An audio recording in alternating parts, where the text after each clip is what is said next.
Hello guys!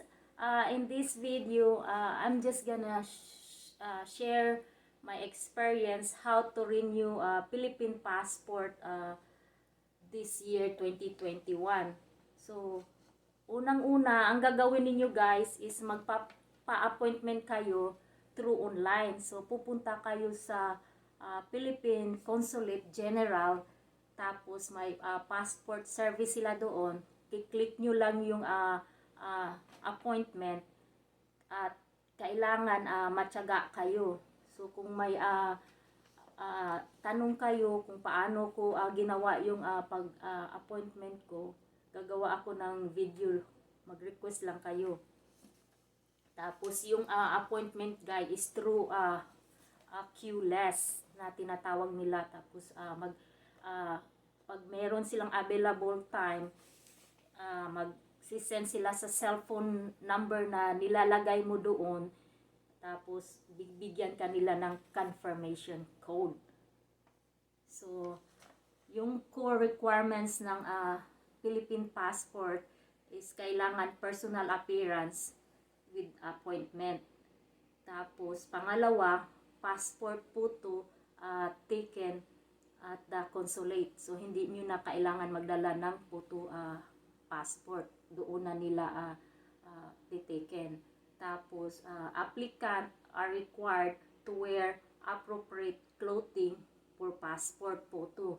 So, kailangan no sleeveless clothing, plunging necklines, spaghetti, bawal yun guys. Kung kailangan may collar yun,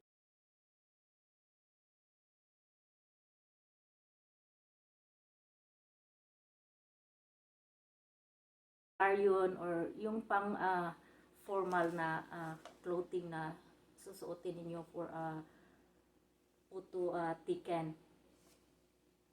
Tapos, kailangan dalhin nyo lahat ng documents na mga requirements nila. So, ang mga requirements nila guys is depende yan kung anong level na ina-applyan mo through your passport. Sa akin kasi, dual citizen ako. Nagre-renew ako ng passport ko kasi ma-expire na siya 2020. Tapos may pandemic kaya nag-extension ako. Tapos binigyan lang nila ako ng 1 year na extension. Tapos expire na this year kaya nag-renew ako ng Philippine passport. So ito yun ang requirements guys. Kailangan meron kayong form na pipilapan. Ito yun ang renewal regular passport application form, at makikita ninyo ito sa online. Click nyo lang yung form, tapos i-print ninyo. Tapos may ilang pages ba ito? 1, 2, 2 pages guys na pipilapan ninyo. So ganito yan.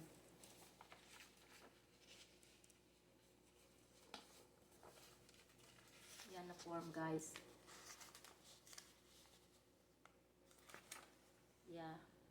Renewal regular passport application form, adult.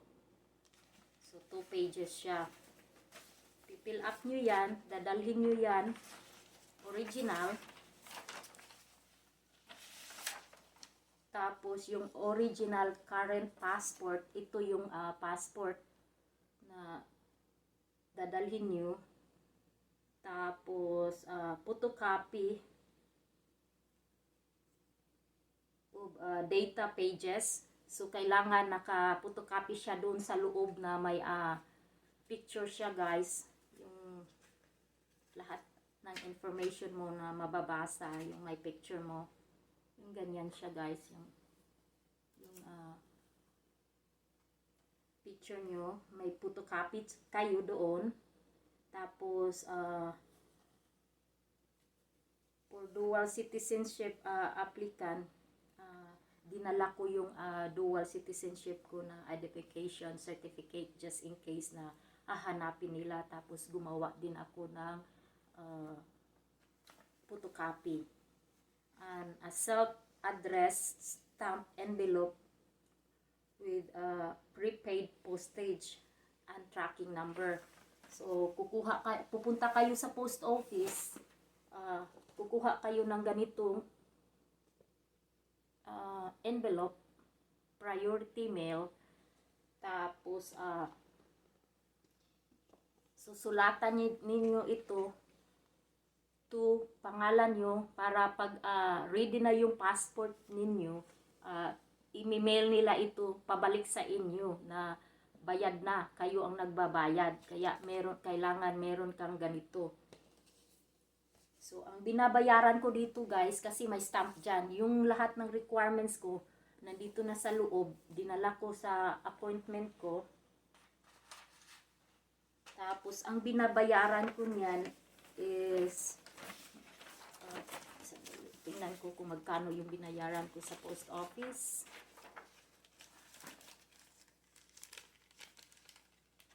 Ayan, may ako, tracking number.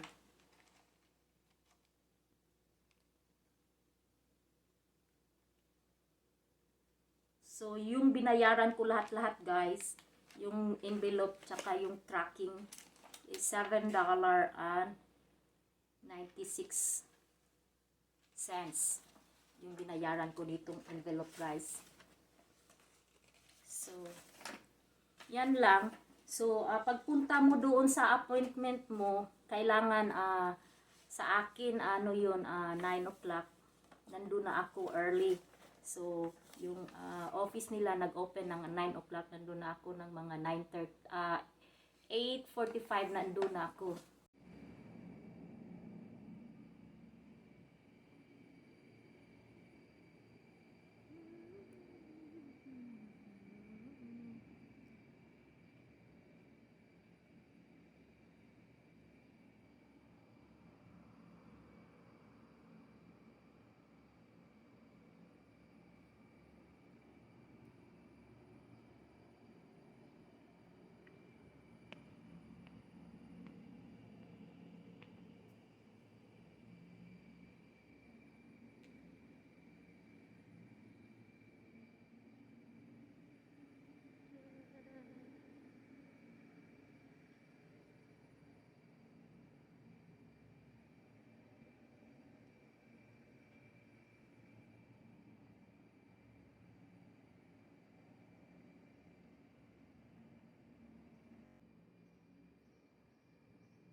Bukas nila ng office nila, pupunta ka doon,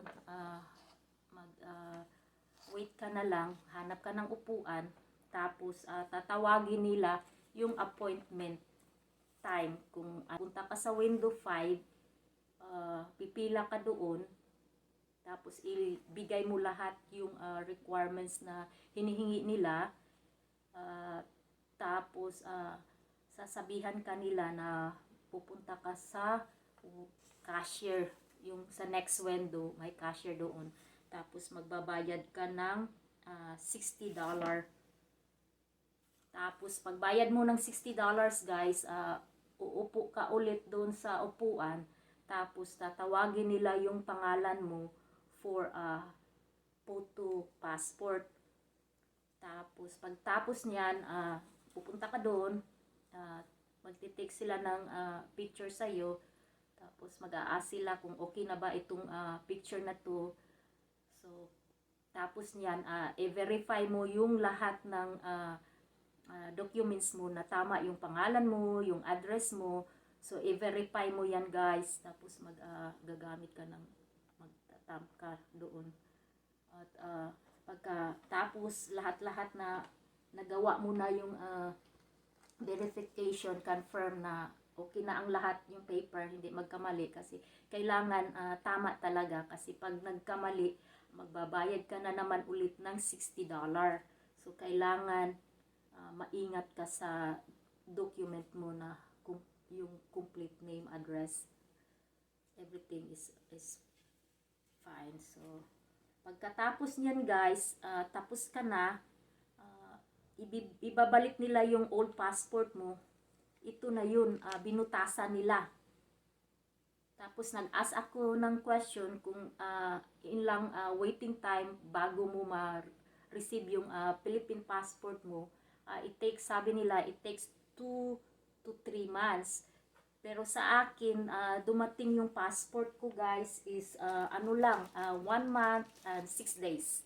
So, nandito na kaagad yung passport ko. So, excited na ako kasi niready ko na ito kasi anytime okay na makauwi sa Pinas, meron na akong passport. So, ready na to. So, ito na yung new passport guys. So, yung new passport is good for 10 years. So, yun ang nakakabuti kasi 10 years na. So, advice ko lang sa inyo guys, kailangan pag nag-appointment kayo sa pagpaparenew ng passport, kailangan matyaga kayo na pupunta sa online. Everyday, magche-check kayo kung anong may available spot sila. I hope nakatulong itong video guys. Kung may tanong kayo or may gusto kayong ipapa-video sa akin tungkol sa pag-renew ko ng passport, mag-comment na lang kayo below para magawan ko ng video. So, until next guys, thank you. Bye-bye.